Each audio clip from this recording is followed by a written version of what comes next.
Hey guys, we all know what's happening with real estate, right? Or well, some of us do. For people who are in the market, people who watch the market, um, we know.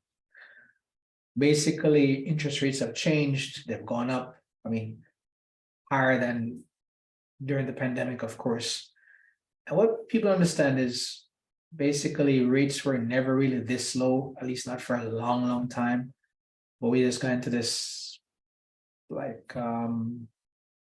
state of, I'm not sure what to call it, but this place where we believe that because rates were that way then, they can't go back to what they were pre-pandemic.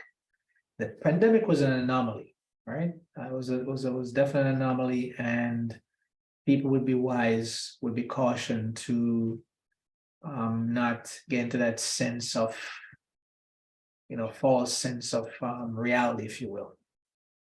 Anyway, the market has cooled off, and in many parts of the country, investing in property seems wise in the long run. I mean, yeah, it's not gonna be this way forever, right?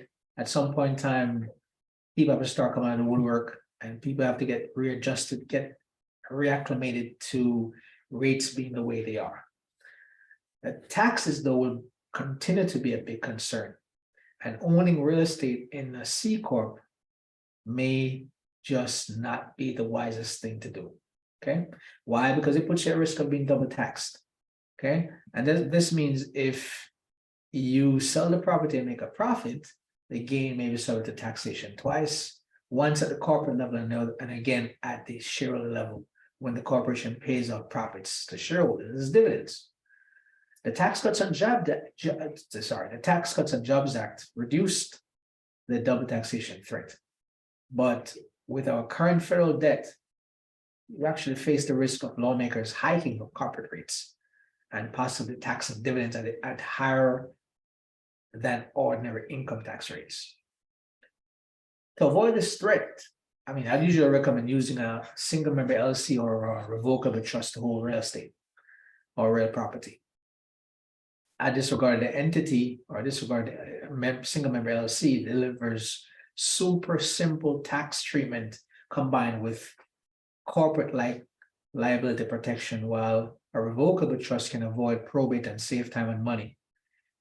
Now, if you're a co-owner of real property, it's advisable to set up a multi-member LLC to hold property. The partnership taxation rules that multi-member LLCs follow have several advantages, including pass-through taxation.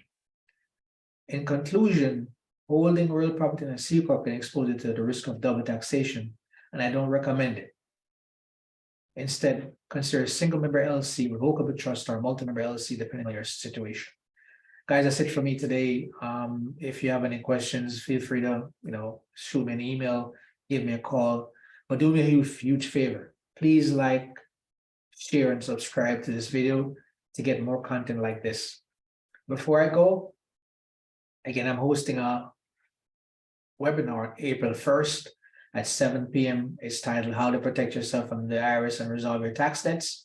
You can get free tickets to this event, which will be held the first of each month for the next 4 months by clicking the URL in the description to this video. It's free tickets, guys. Free information, good information, but it's free. You can also find tickets just by searching my firm, W. Scully CPPC, on Eventbrite. Guys, that's it for me. So we'll talk another time. Bye.